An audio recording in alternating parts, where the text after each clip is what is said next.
Hello, welcome along to Man in the Mirror. Hayden Williams here. I hope you're having a good week so far. I certainly am.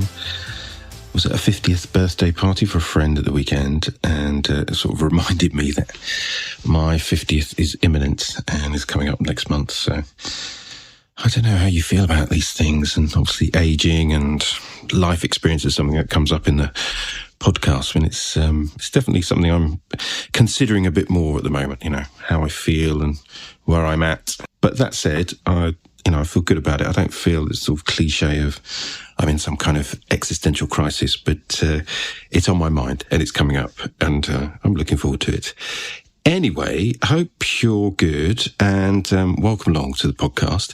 Man in the Mirror, as I hope you know by now, but if it's your first time listening, it's a podcast where I talk to a male guest or guests about their life and about work, and I have a look at their bathroom cabinet and they reveal some of their favourite hero items, things that they use in their morning and evening rituals that they can't do without. So it's a really nice insight into products and how they use them.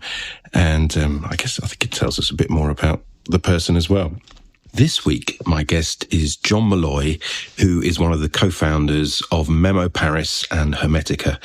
Now, Memo Paris is a French luxury fragrance house, and Hermetica is its younger brother, sister, that has sustainability at its heart.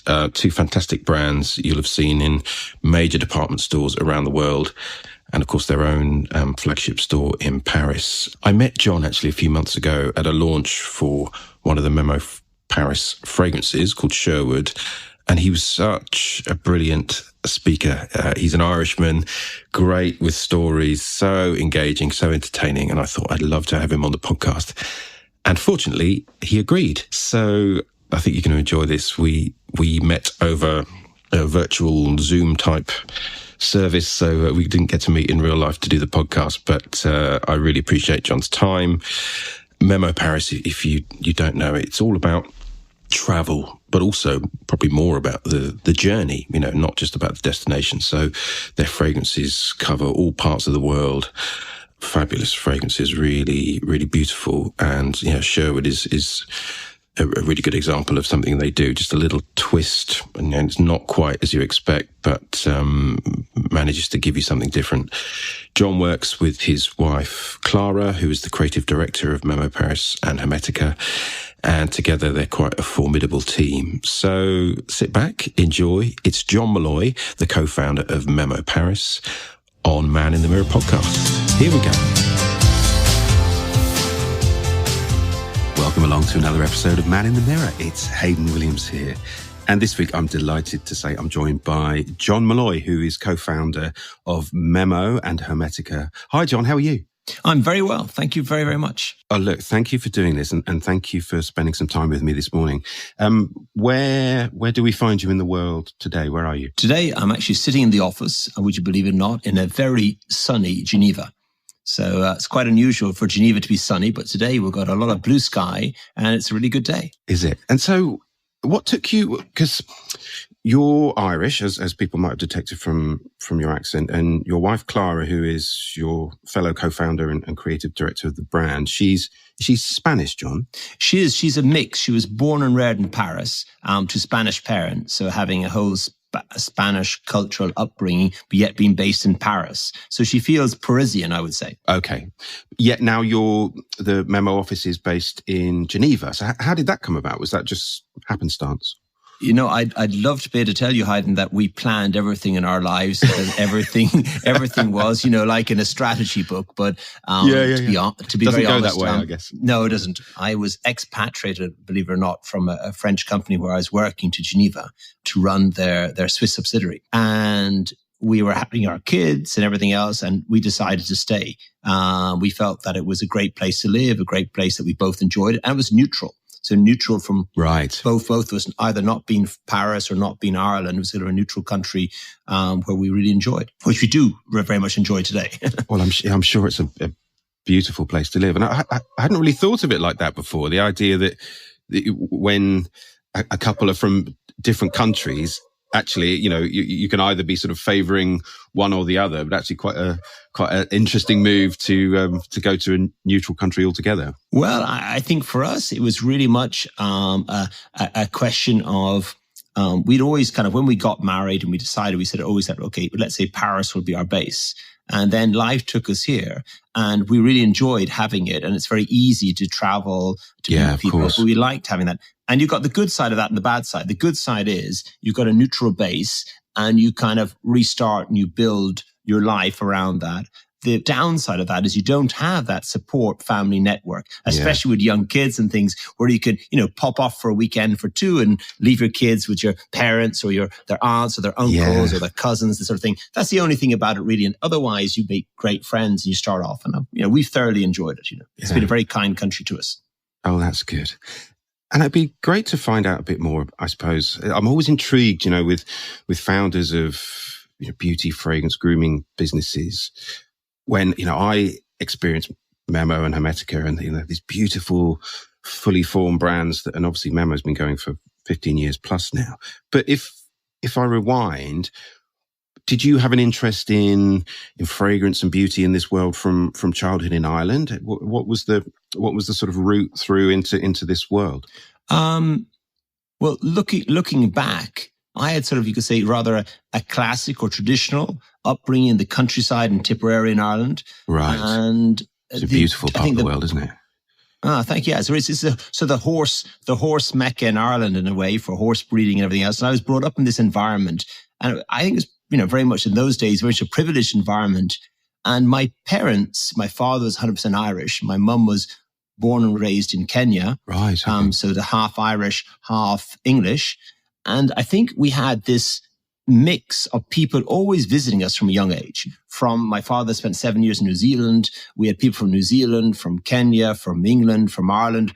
We had family from Europe. So I think the beginning of this beauty or the beginning of looking out really comes from a curiosity from meeting other people and seeing other lifestyles and that part. And I think also there's an innate thing in people who are born on islands. If you're born on an island, especially in Ireland, as Ireland and back in those days, you were always geared. We were all geared in our education system to learn European languages because when I was leaving university, at that time, 80% of graduates were leaving, going to the UK, America, Europe. And so you had this sort of train in front of you, which seemed to be very normal to learn languages, to go outside. And that's why I went to school in Germany when I was 16. I went to a boarding school there for a while. And I remember visiting the Königsallee and seeing, Jill Sander, these brands for the first time when they're in their heyday, visiting these wonderful stores. And I think, maybe my father's mother had been to university in Paris between the wars, had studied in Switzerland.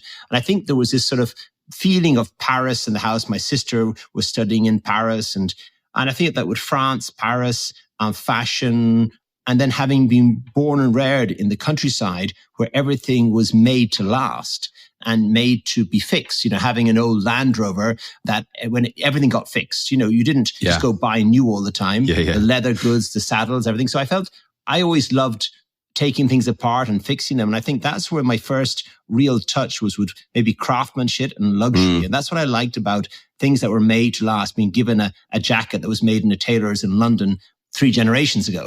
And you still got to take it apart. And so I think that was my first introduction to the finer things in a way in life. And did you go through a sort of fashion route first, John? Did you get fashion into beauty or? Well, yes, that was the whole thing. I basically, after finishing school, I moved to Dublin to university. And at the time, I planned to be a banker. I moved to London. Did you? I focused on studying futures and options, and I was going to go the milk round, and I was meant to be working and earning fortunes in the city of London. That was the game plan. Yeah. And what changed? In the last year of university, there's a wonderful professor who had a course, a major called Enterprise Development, where you had to do a real business plan and set up a business. And I'd been working in Brown Thomas to pay for my studies. Yeah. It's you say the brother or the sister store to Self, which is the same group. Yeah. And I've been working there in Dublin. and every Saturday, weekends, whenever it's open on Thursdays to pay for my studies. So I've been immersed in this world, you could say, of beauty, fashion, and I really enjoyed it. Did you work in a certain department, John, or did you move around? Yeah, I would you believe it? I worked in the most English department of all. It was the hunting, shooting, fishing department. And it was called Callahan's. And I was selling everything from John Partridge jackets with Gore-Tex, Barbers, and anything that Hermes ties and hats, the best hats from London, and all the finer things for you could say the country gentlemen or the country ladies and gentlemen. And did you enjoy that sort of retail? Did you feel like you were a natural salesman, or did you enjoy the sort of interaction and the connection of it? Well, I think that's where my childhood of having, so many people, we were 6 children, 2 parents, 8, and we always had people staying at home. So I think we are born with a natural ability to chat, to meet, to greet. And I always felt from meeting, greeting, and then the third point I kind of add to that was to learn. I learned an awful lot from members, and I still do. Yeah. And I think, yes, to answer your question, I adore selling. I adore being in stores, and I've never stopped.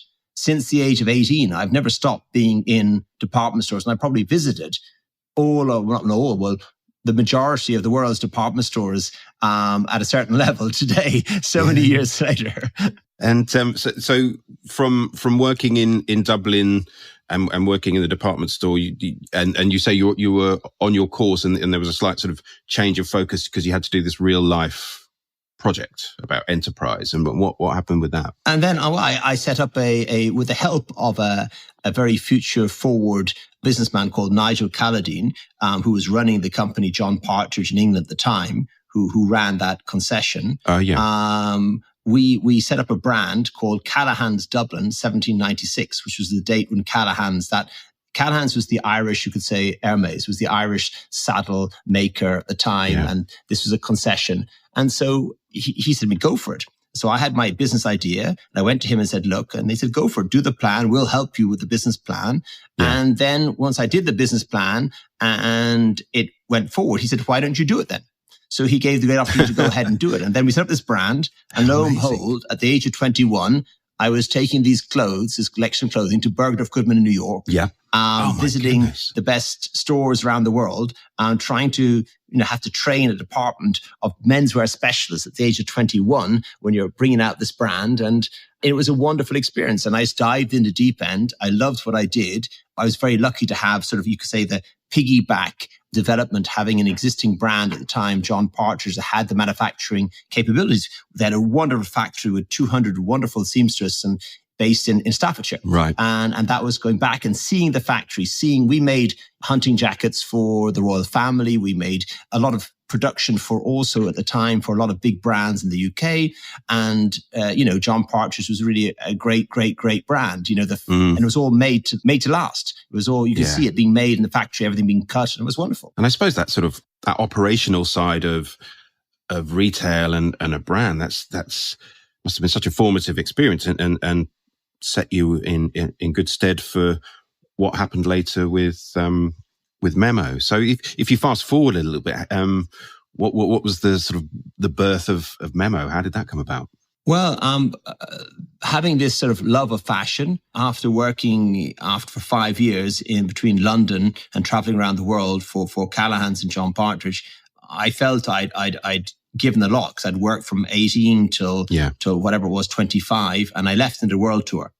And I said to myself, I'd visit all the countries. I won't visit doing business in my life.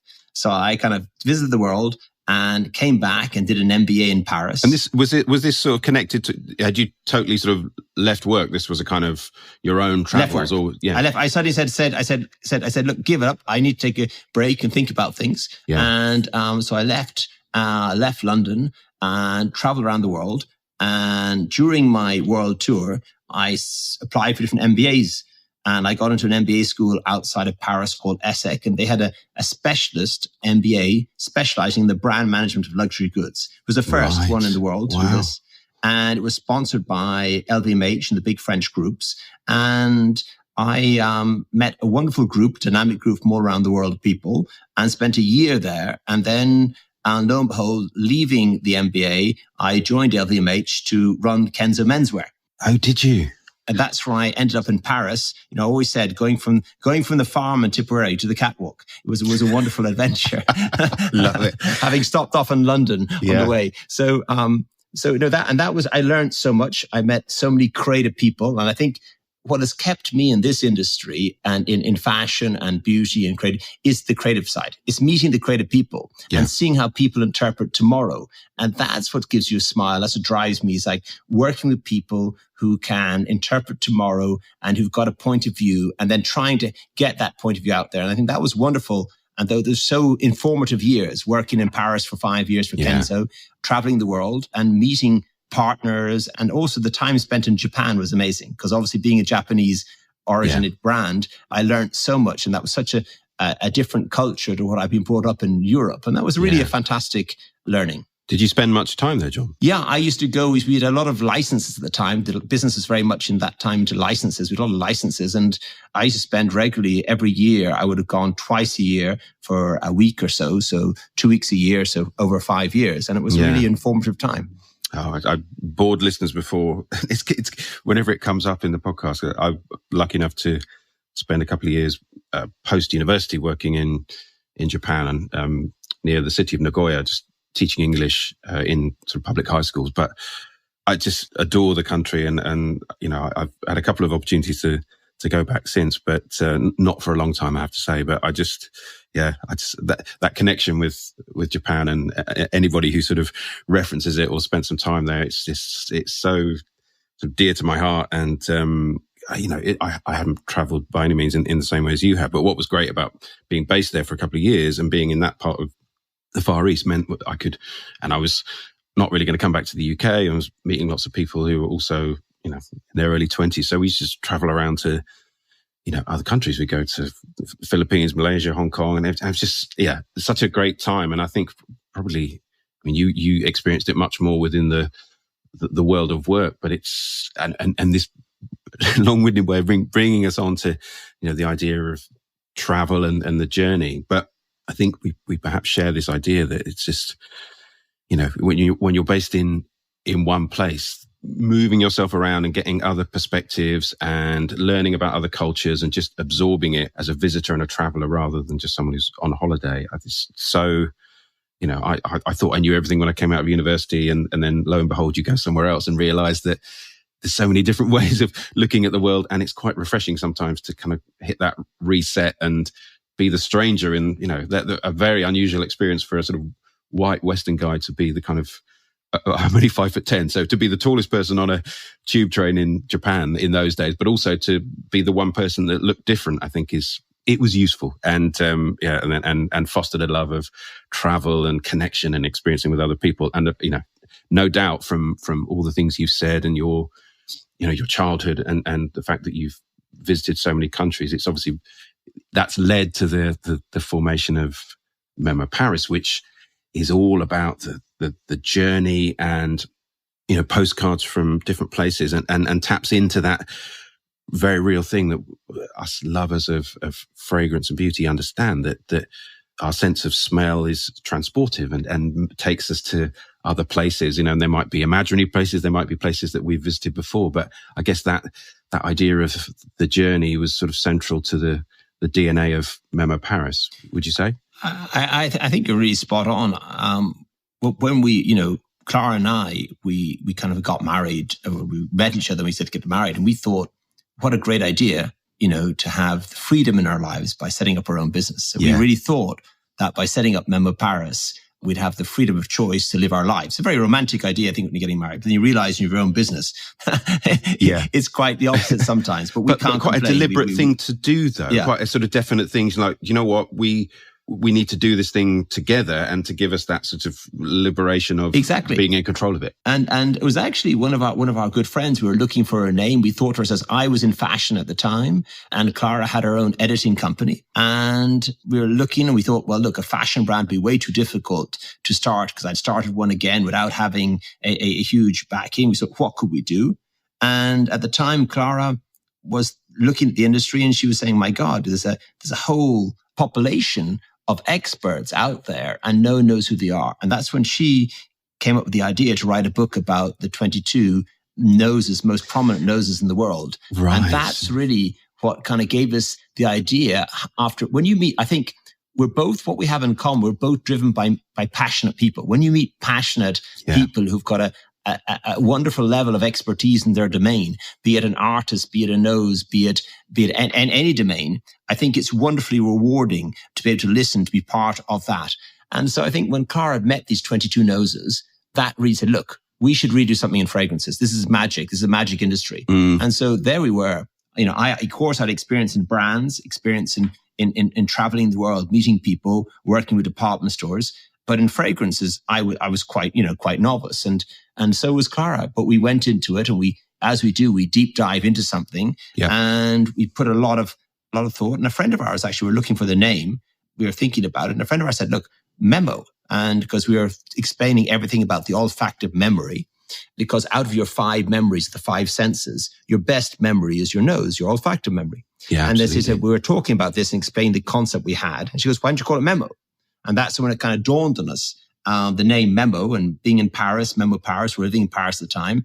And that's when it all started. And once we had the name Memo Paris, your memory, your olfactive memory of the places, capturing the emotions of the places you visited around the world, everything felt so easy and felt so fast and exciting to get it done. Yeah. And then by meeting like genius people like Leonor, the nose we started with at the beginning, who was also in the book. Legend. This all kind of, everything fed in together. And it was like a train that was moving, and all we were doing was going on and it was going faster. And it kind of, exactly, trying to hold on. But it's such a beautiful sort of alchemy between the two of you and your different skill sets. And it's so funny, isn't it? When you describe it now, and that sort of brief trip through the, your sort of work history, but how amazing that you met your wife and the love of your life, but bringing the two things that you have together with your sort of understanding of the operational side, the industry, luxury fashion, and then Clara with the sort of creativity and bringing that sort of artistry to it, that it's a really nice combination. And the fact that you're both people that I guess are sort of open to working with creative and sensorial and interesting people, then there's a lack of ego about you can't do everything, so you need to bring in experts and perfumers and the best people to help you realize the product. And if people aren't familiar with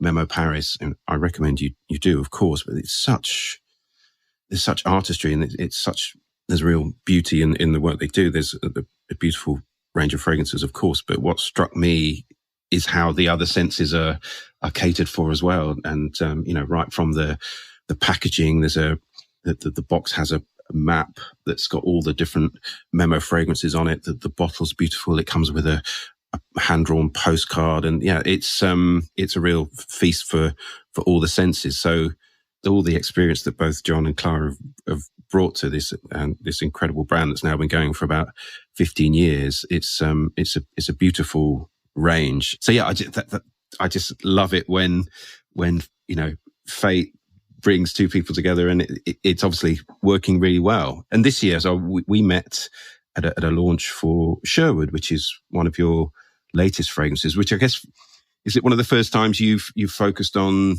England, John? Because there's been all these amazing, fragrances from different parts of the world, and there's a whole leather range that's got, Africa and Italy and Ireland and places like that. But is this the first English-based fragrance, John? This is the first, you could say, full major launch. We have an English and one English fragrance related to London before. It was an exclusive fragrance we made for Harvey Nichols in London, who was one of our first partners.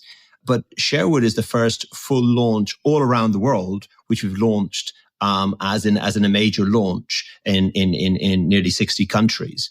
And yes, to the UK. And I think, again, this comes from Clara and her actually talking about working with with Clara. Clara, for me, it's very similar to working with when I was running the fashion team, the creative team. So if anyone out there is married to an artist or has got an artist in the family, well, Clara is an artist, and that's what it's like. So that's, I think, we're complementary. I'd worked with artists before in life, and then marrying an artist, and I think that's where it kind of came together. So I think that's where the complementary part fills in. But Sherwood, Clara's interpretation of Sherwood, yes, Nottingham, Robin Hood, everyone around the world, from your childhood stories but to try and create a fragrance that can be like this wonderful psychedelic forest, where it is safe, a safe place. And that was what you brought to us. It's like a hidden sandalwood, and a sandalwood fragrance. Many of you have heard of sandalwood before, but this is where we've got to, how do you make a twist? How do you bring it out? How do you put your own signature on a sandalwood?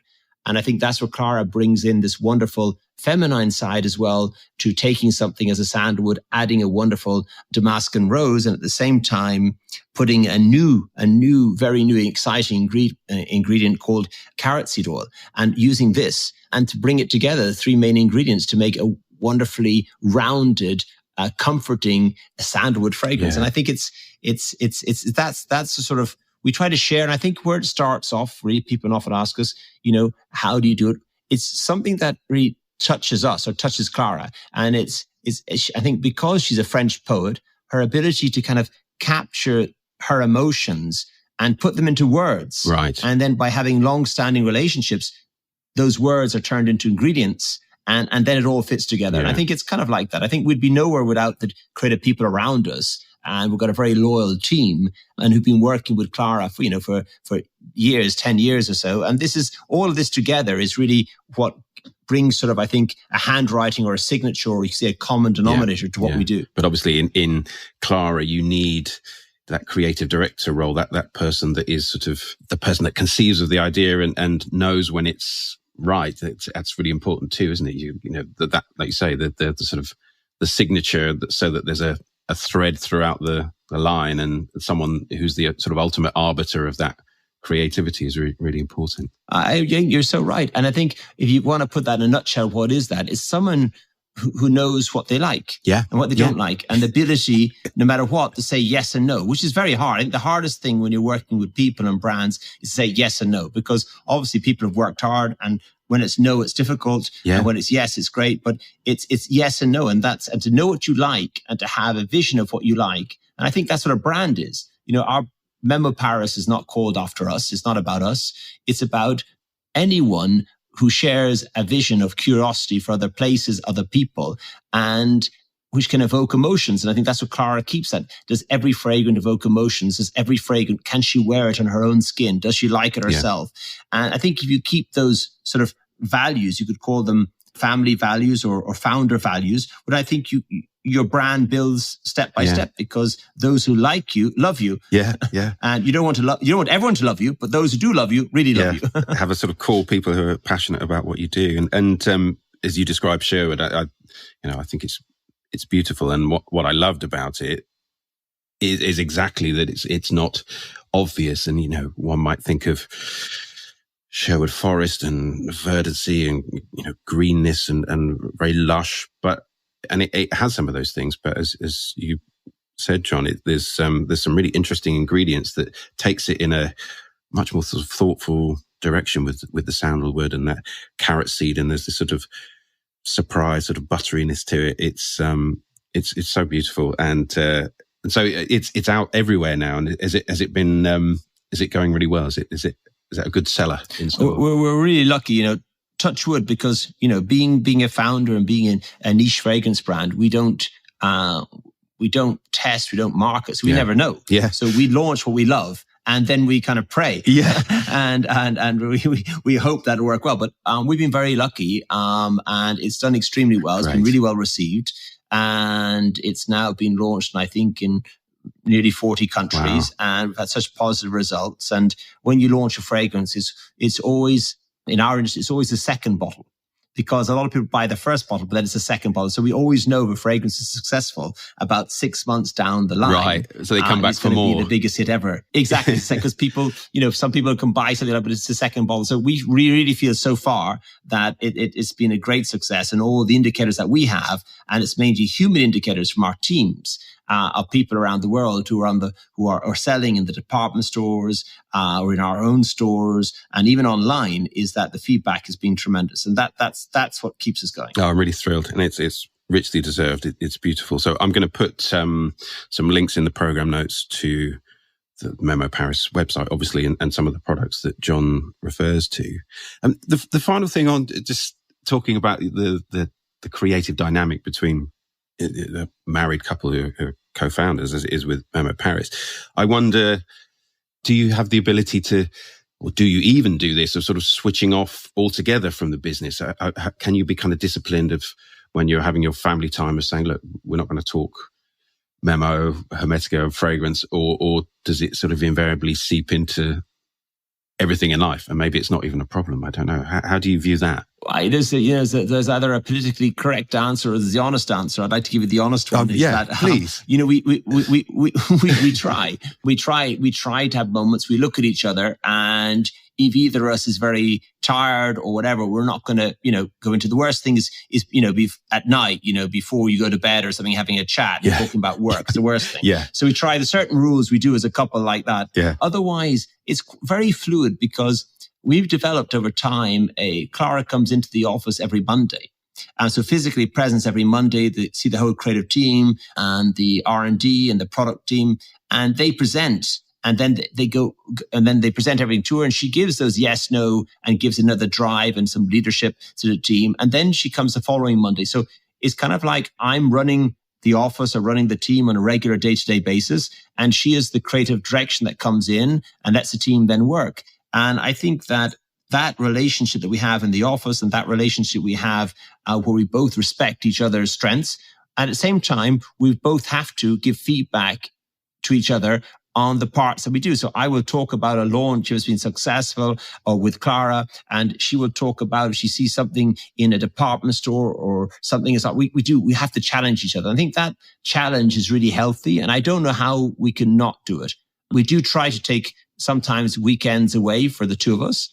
And one of the first times we did that, we came back and we invented a new brand, a perfume brand. And the second time we did that, we did another new perfume brand. So we ended up having 3 brands, and there was 2 weekends we took away for the two of us to go away and not to talk about work. We came back with a new brand on a piece of paper. You need to do that more often, John. It works. Winning formula. I love it. Well, look, we'll talk a little bit more about Memo and Hermetica later on for sure. But part of the podcast is to talk to a male guest about some of the key products that they use, some of their sort of bathroom essentials. And again, if people don't know, the Memo world extends beyond fragrance and perfume into bath products and home fragrance and all those things. So, and as John's already so eloquently described, the experience he's had in retail and spending all this time in department stores, I have no doubt that John has a sort of interesting bathroom and morning and evening routine himself. So it'd be great just to find out a little bit more about that, John, if that's okay. I mean, in terms of your morning routine, in terms of skincare, is that something that you sort of spend a lot of time on, or do you have some sort of key products that you love, or do you try different things?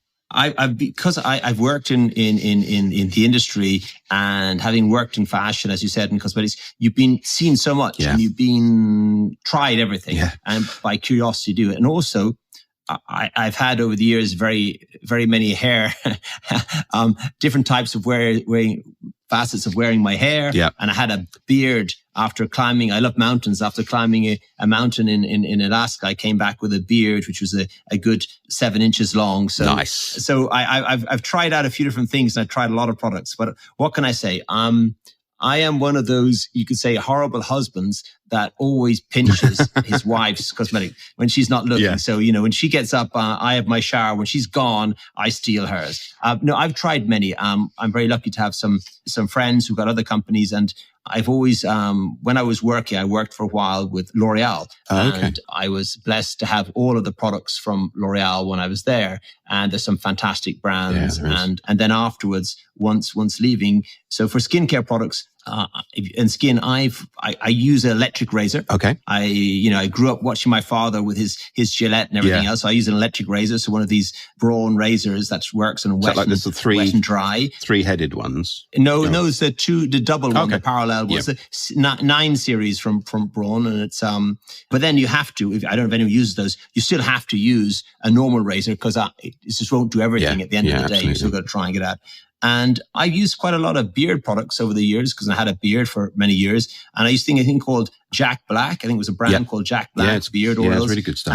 And there's a few others. And also traveling a lot to the US, I used to find the US used a lot of beard products. And there's the art of shaving shops. And you could find many waxes, brushes and things. And also once you have a beard, I notice in life, people give you a lot of presents of beard products once they see it. It's an easy one. He's got a beard. Let's give him a beard product. That's so true. So for skincare, I think I used to, my wife used to use a lot of the products from Sisley, which is a great brand. So I used to use a lot of their products.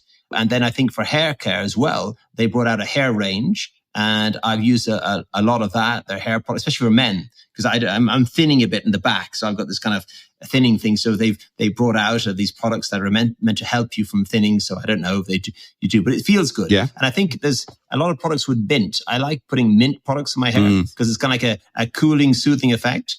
But there's a few things that I never leave. My essentials for me.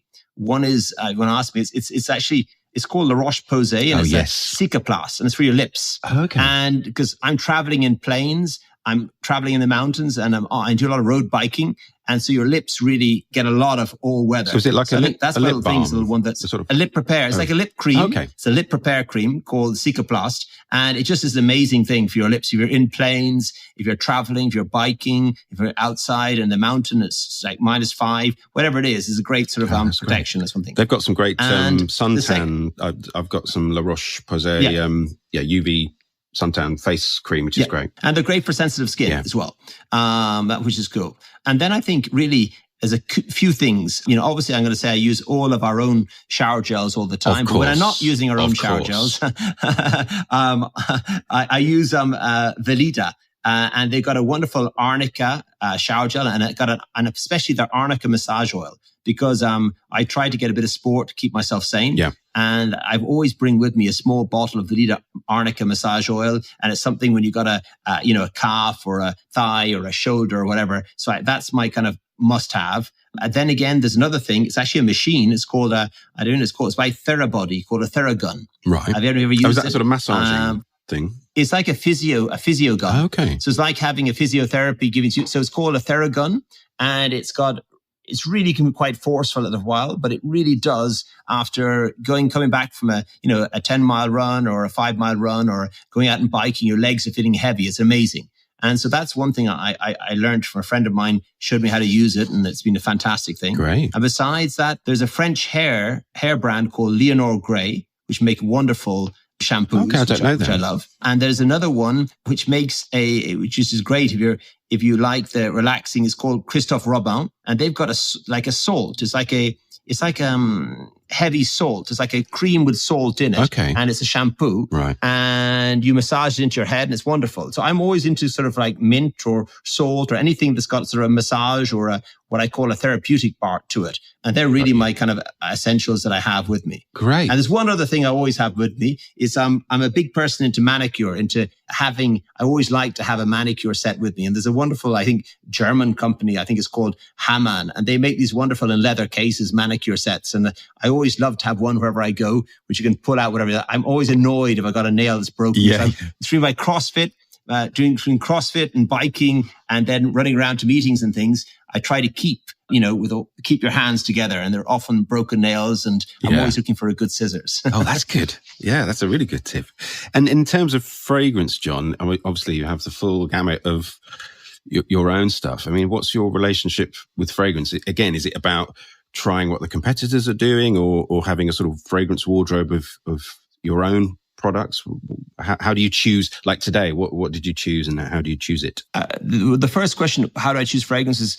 Before we had our own brand, I used to love fragrances. I had a collection of fragrances. But since we've got our own 3 brands today, we've got the opportunity to wear our fragrance, which I always do. Actually, I stopped smelling other brands' fragrances. I think when we started Memo Paris, I stopped because it was too difficult. Yeah. I think for me to smell others and then to understand. So we tried to smell only our own. That's interesting. And to keep a focus on what we do.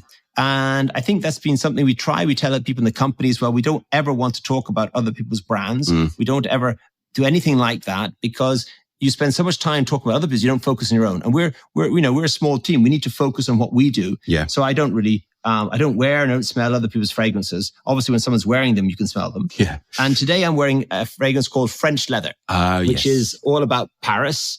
And it's a suede. So it's got the other side of the leather. It's a suede. And it's got this lovely water rose molecule that rolls up your nose. And it's got a bit of lime juice that gives it a bit of like the thorn on a rose. And so I love rose perfumes. Yeah. I think they work very well. And I know there's a lot of men out there who say they never wear perfumes and they only wear aftershaves and things. Try it out. I really feel that's a lot of different fragrances people are afraid to try. But when you wear it on yourself and you like it on yourself, I always believe that other people like it on you. Totally. And one other tip I could give for people is that I love opening up my closet, my wardrobe at home and having a great whiff of fragrance. And every time I put on the fragrance in the morning, if I'm wearing a jacket or whatever, I always spray it in the inside of my jacket or inside of my coat. And it just whenever in the daytime you can waft it. It's just wonderful. You just got this wonderful fragrance making you smile. And that's why we do fragrances, because we want you to smile. Yeah. Because that's what we work. We work in the beauty industry. And usually wearing a fragrance should be a little way to stop in your day, take you out of your thoughts, and you smell your fragrance and it reminds you of something. It brings back a memory. So if I'm wearing French leather today, living in Paris with my wife when we first met, smelling French leather, thinking of Paris, it puts a smile on my face. And that's what the beauty industry is about. Yeah. It's about creating a couple of smiles throughout the day to make you feel good. I love it. And actually that tip around putting some fragrance in the inside of your jacket or your suit jacket, whatever, is that's such a great tip. And I think it talks to that idea with fragrance that, it's as much about us and that's self-care and making yourself feel better. It does, obviously people have different views on this, but for me, fragrance is about me. I'm sort of less interested. Of course, if someone says, you smell great or what you're wearing, I love it. Of course, who doesn't love a compliment? But that idea of the kind of the scent coming back to you and triggering memories and all those kind of things. That's exactly that talks to me entirely. That's exactly what it is for me. I want it to kind of project back to me rather than out to the world.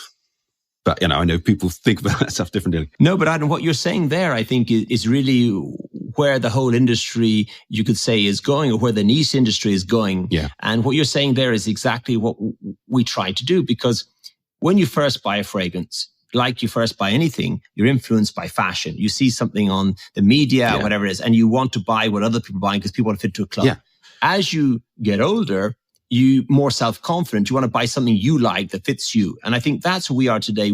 Our customers are curious and they want to find new things. They want to try new, and that I think is sort of a maturity, or maybe it's a way of finding something they really like that lasts a long time. And I think that's why there has been a growth of niche fragrance brands going back to the art of fragrance and doing it as it does 100 years ago. That's why it's really moved forward so much, is because people do want to wear and appreciate the difference of having a great fragrance. Yeah, I think you're absolutely right. I mean, you talked about, we've focused mostly on Memo Paris in our chat this morning, but there's also Hermetica, which is part of the range, which is much more about, not that Memo Paris isn't, but it has a real focus on sustainability and the sort of clean credentials. I wondered, what made you launch this new brand, and what are the differences with Hermetica? Hermetica came about in a very strange way. You got kids. I've got 2 kids. My daughter, about 7 years ago, I was actually brushing my teeth in a morning ritual, and I'm Irish and I love the sound of fresh running water. So I leave the tap running, the cold water running when I'm brushing my teeth. Yeah. And my daughter came in and she says, Papa. And I said, what? She said, you got to turn off the tap. And I said, why? I said, water is a precious resource. We don't have enough in the world and you're wasting it. You only need 1 glass of water to brush your teeth. And this nearly made me fall over. A 5-year-old daughter in school, they had a project on water, the environment, and she was educating me. Yeah, from the mouth of babes. And it made me think. No, really, anything. And then I said to Clara, wow. I spoke about it with my wife, and then we were going away from these weekends for 2. And we took out a piece of paper and we said, look, if one of our children want to take over our business, if one of our children, when they're 18, when they're 20, they're going to be proud of our company, what would they be proud of us for? Were they proud that we've broken boundaries, that we've been an innovator, we've changed something major in the industry? And we said to ourselves, we're in a privileged position. We've got a very successful fragrance brand. At that time, it was in 40 countries around the world. Why don't we try something else? And that's when we kind of took a white piece of paper. We were in Florence for a weekend and we thought about what would be tomorrow's fragrance. Right. What would be, so we put down all the words and that helped us to kind of start on the brand, thinking about it. So that's what it came to. It had to be clean. What does clean mean? Clean is a non-defined word in our industry for meaning a fragrance that has only certain ingredients that are very, very sustainable. And so what we did is we took this, we want to have a clean brand or a conscious beauty brand, only use a certain palette of ingredients. We want to have refillable, recyclable, and have the whole brand working in a way that it gives something back. So every fragrance we sell, we plant a tree. And so we came up with the name Hermetica. And Hermetica comes from Hermes Trismegistus, who was one of the first Greek alchemists. And he had left when he passed away the Hermetic tables. And that's where we got the name Hermetica from, because we thought about the alchemy of bringing great people around the table to make something completely innovative for tomorrow. So we said, we've got our knowledge about fragrances. We brought in the labs from our fragrance houses that work with us to work on our concentrates. We sat down and we asked them where will perfume be in 20 years' time? And that's, we kind of thought about it, got around the table, put great minds together, like what alchemy is. And then we sort of pioneered to bring out a clean, green, vegan, it's won prizes now in 4 different continents for what it has. And it's also got a moisturizer and a sunblock in the fragrance, a slight sunblock, 15, and it's got a moisturizer in the fragrance. So it's actually a fragrance that dances on your skin. And it's so wonderful. So it's a new way of wearing fragrances. What I mean, a new way, in that normally with a fragrance, you have what's called the dry down. You have alcohol that is a very good vector, a powerful vector that brings the head fragrances to your nose, and you smell it first. And then you wait to see how the dry down is in your skin, which is a wonderful, wonderful experience. With Hermetica, you smell all the notes at the same time. It's on your skin straight away. You get the complexity of the perfume straight away. There's no dry down because there's no alcohol in the perfume, because it's got a moisturizer that feeds in your skin. Right. So your skin feels soft. You got a long-lasting perfume that dances on your skin and working with tomorrow's ingredients. So it just is a wonderful, sustainable, I think, vegan, clean brand. And it's really, you can say, poke the curiosity of so many people around the world, so many countries, so many stores, and it's won 4 now international prizes. So we're very lucky again, and hopefully our children will be proud of this one. I'm sure they will, and it's interesting that it started 5 years ago, because it is absolutely where the industry is going, isn't it? Being much more mindful and sustainable, and the idea of refilling and all those things are very much the sort of watchwords of now. And it's, you've had 5 years head start on some of the brands that are now trying to do some of this stuff. And I guess, again, your retail and operational experience, it sort of blows my mind, the idea, it comes up a lot in a lot of conversations I have with brands and fellow journalists about sustainability and refilling and things. And it just strikes me as quite a difficult thing to do, to actually, for a start, have a bottle that can be unscrewed and refilled, but then also have the range of fragrances back in store where you can take it in or send it back and get it refilled. It's very easy to say some of those things, but it's not quite as easy in practice, is it? So I imagine, that's been to actually deliver on those things. Must feel very proud of that, and to be at the vanguard of what's going on. I think we're really kind of learning all the time. You learn a lot from your customers. You learn about the opinion leaders who are really au fait with everything, and you keep going forward. And I think it's something that will be a continuous battle to try and to make sure, because where do you stop? People talk about, only having natural ingredients, but if you want to be really sustainable, you have to use man-made ingredients as well. Because by using only natural ingredients, you can, some things aren't sustainable in those volumes over time. So that's why you've got to use. And then you're using precious resources of the land and using up land to make those.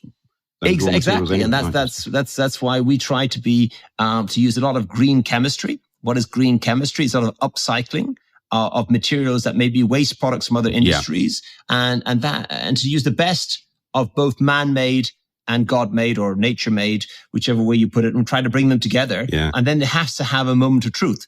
And I think that's what's very important, is that there's a moment of truth somewhere. Doesn't make sense. And that's why we've got to tell the truth. Some people say, natural products, why don't you use only natural ingredients? Well, no. If you only use natural ingredients, you maybe can't get the effect you want to have. So man-made is wonderful as well. But I think, using those words of truth and honesty is great to hear you say that, because I think, it can be that idea of sort of greenwashing and people telling you they're doing certain things. And I think that, it's refreshing to hear from brands the idea, look, we're doing our best, we can't get perfect get in the way of being good. So the idea that, you've got to move things forward, and there's no good pretending that it's absolutely perfect, but that you kind of communicate with your consumer and the retailers along the way. And so this, you're transparent about, this is what we're doing. This is how we're trying to do it. We're making strides. We're getting there. No, it's not perfect, but I'd much rather that as a consumer and a journalist than brands telling you, this is the greenest thing you've ever seen, because, it's still perfume at the end of the day. It still comes in packaging. It's still freighted around the place and all of that stuff. So it's, I really like that idea of just a kind of honest conversation with the consumer and the public about what you're trying to do. Because otherwise it's, I guess a brand can get themselves in difficulties if they're purporting to do things a certain way and it doesn't turn out to be that way. So that's what we want as a consumer, I think. Finally, John, it'd be really good to talk a little bit more about, as the name of the podcast suggests, it's Man in the Mirror. How you feel about what looks back at you in the mirror when you're in your bathroom in the morning or the evening. How do you feel about what looks back at you these days? That's a really kind of, it's a tough question, and it could be a long question. And I haven't got I haven't got a sofa to lie down on at the moment. Tell me about your childhood. I know. How can I put it to you? I think there is a couple of things. I look in the mirror in the morning. I think from there's one side, which is really the side of, which is probably, you can say, the negative side. Am I smiling because I spent enough time with my kids and my wife? Am I being sort of the family person that I want to be? And that's, you look in the mirror often, you wake up and wonder, what is today? Because you are getting up, we get up early, we're rushing. I take one of my kids to school. My wife takes the other kid to school. So, it's always that rushing in the morning, like everyone else. I think in the mornings get out. Is that quality time? How are you doing well? Are you doing it with a smile? Are you doing it with your patience? So I think that part is in the morning, is because you've got a lot of things in your head, is really kind of, that's the first thing. Look, am I being the family person that I should be? And then usually the second part is that I've always been someone for meetings or for discussions that I kind of go through things. I go through it in my mind beforehand. So I can be looking in the mirror and going through a conversation that I'm going to be having later on in the day. So I'm one of those people that kind of always thinking about what's going to happen. So I'm in my own little world thinking about what's going to happen. So that's why I say that I've got to be conscious at the moment and live the moment, or I'm on that other part. So I think my looking in the mirror for me is really about, am I there now today? Am I conscious, or am I going with the flow, and am I thinking about something else that's happening later on? And I think it's that nowness, or whatever people call it, the whole words for it now, is being there now on the moment. And I think that's for me is in the flow and all that kind of stuff. Yeah. And that's really interesting, and it resonates a lot with me too. What about the sort of pure, more sort of ego selfish side of it, just in terms of appearance, like how do you feel about your appearance now in the mirror? Maybe like compared to a different time, or just I've got a very small mirror. I've got a very small my bathroom. Maybe that's the answer. And I've got to look at it in a certain way. So how do I think all of that it's for me it's to be honest with you, it hasn't yet filtered in. Of course, you see, sort of the bit of grey in the sides and a bit of, I can't see the back of my head, which is good. But otherwise, it hasn't really hit me that part on the whole, sort of aging front. It's kind of been gradual along the way. But for me, it's really, when I look in the mirror, it's about how am I feeling? It's kind of looking in the fixed mirror. How is my face? Am I smiling? And that all comes down from my level of fitness. Having played a lot of sports younger in life, I was always able to get up and to run a good 10K or to go out and do a half marathon. And I've noticed now recently that it takes a lot longer to recover, and I can't just click my fingers and do what I could do before. Mm-hmm. And that's been probably the hardest thing I think about looking in the mirror, is that part, is reaching that I cannot recover from a 10K race and the next day get up and feel nothing. I'm going to feel it. If I go out and do biking with my friends, I'm going to feel it. I'm a bit tired. And that's probably the hardest thing for me, is accepting that if I don't do things properly, I'll get injured. And realizing that you can't get away. When I can see my son, who's 14, who plays 14 and a half, and he plays rugby for the local club, and he come back and he's battered and bruised and he's happy, and the next day he doesn't feel a thing. I'm like, I do it all again. And there am I. I go out and I go for a run with a friend, or I go out biking and we do our 50, 60K on the bikes, and we come back, and the next day I'm feeling it a bit in my legs, and I'm feeling it a bit that I've done it. And that, I think that's probably when I look in the mirror, I realize that physically I cannot do what I could do before. And certainly physically, I can't recuperate. Even though I can do things well, I can't recuperate the same rate. And that's been the hardest thing, is that recuperation. And not only from sports, from travel as well. Because I was one of these people before COVID, and I traveled 50% of my time, and probably COVID probably saved my marriage and saved my family life in a certain way, looking back on it. And I realize as well that I can't do those. I can't do 5-6 countries in a week and jump in and just fly at night and everything else. I can't do that anymore. That's the only thing I've realized really is, and that's been quite a hard one, because I've always liked to, my time has been travel time. Yeah. And now I've got to realize that my time has got to be sometimes recovering. Well, that's, I definitely understand what you're saying about the recovery and just not being able to do the same things with quite the sort of frequency or the ease that I used to. Last thing, John, is just, I like to ask guests, I mean, it might sound like a superficial question almost, but I wonder what are the things that make you happy and bring you joy? I kind of got two things. There's one, maybe it's a bad thing. Maybe it's kind of feeling that I'm a good family man in some ways. The feeling of that can bring you joy. And it's not that often, because I'm always actually quite hard on myself because of the time I spend away from the family. Yeah, I sense that. It seems to be a theme that, you sort of worry. I mean, it's nice that you worry. I don't know. I think, being a boarding school child and not having had that time with family, and today knowing what people expect, maybe it's that different generational thing. That's one side that makes me smile when I feel I'm doing something right or something's gone well. And then the other side is really more purely me, which is getting things done and finishing things. It's like, I like climbing mountains, which is very egotistical. It's very for yourself. It's for no one else. And it's that time getting away. You're just thinking about 3 things: keeping yourself warm, eating, and sleeping, and one step at a time, and making sure, you get down okay. And that time of just getting to the top and that feeling that I've done it, even though you're very tired, and getting down. So I think it's simple. I've always been a simple goal person, and reaching those goals, maybe we're the competitive generation, having grown up in have been born in the 70s, and now it's always been about competitions and, triathlons and marathons and getting things done. But is that just finishing? Is that finishing thing, which is a kind of, I think it's a selfish, a selfish thing, but it's, that moment there, I really enjoy finishing things. because I think when you got your own business and you've been an entrepreneur for, over 10 years, nothing ever ends.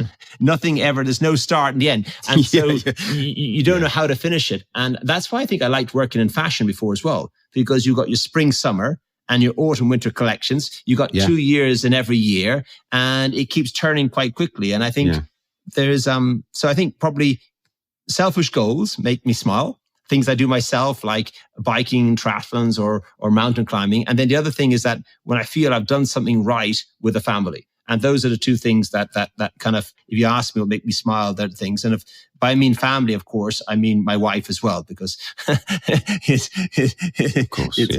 the same thing. So I think that they're the ones that make me smile sometimes, when they make you feel happy, you feel, wow, I've done something well. And it's interesting. I mean, it speaks to some of the things we were talking about earlier, talking about climbing mountains, but to do things like that, you have to be in the moment and you have to be present and you have to, you can switch off everything else and focus on the task in hand, which I think is a great thing. I think, I don't know that it's particularly selfish. I think we all need those tasks or those pursuits where you can kind of lose yourself in something. And, for some people, I guess it might even be reading or listening to music or going to the ballet or whatever it is. But that idea of just being present and being in the moment is, I think we all need it. And with your busy schedule and all the things going on, it's good to hear you've got that in your life. Oh, John, thank you so much for sparing some time with me this morning from Switzerland. And it's been a real pleasure to find out more about you and to find out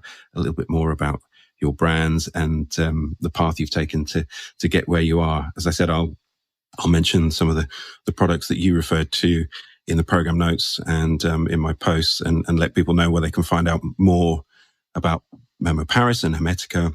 But enjoy the rest of your day. Thank you so much for spending some time with me. It's been really fascinating and hope to connect again with you soon. Thank you very much for the opportunity, Hayden, and I hope you have a great day. And really, thank you very, very much. It's been a real pleasure. Thank you. Great. You take care. Bye-bye. Thank you.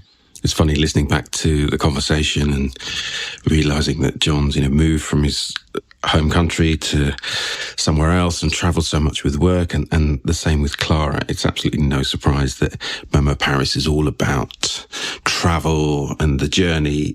It's absolutely part of his DNA and what they're both about. And such a gorgeous brand and it's brilliant just to find out a little bit more about Memo Paris and Hermetica and about John himself. Sounds like a nice life there in Switzerland. And he was an absolute pleasure to talk to. So thank you to John. If you want to find out more about Memo Paris, you can do on Instagram. They're at memo.paris. So kind of as it's spelt really, memo.paris. And you'll find them on Insta. Their website where you can shop across the whole range of fragrance product and bath and body and home fragrance and all those things is simply memoparis.com.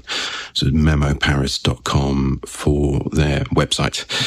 I'd love you to follow me also on Man in the Mirror, and I'm at Man in the Mirror Pod on Instagram, where you can find out about past guests, future guests, things that I've got coming up, and just other bits and bobs that are going on in the world around fragrance and grooming. So I'd love you to take a look there too. I'm going to put some information on the program notes about some of the products that John referred to, so you can find references there if there was a certain product that he was talking about that you're interested in finding out more about.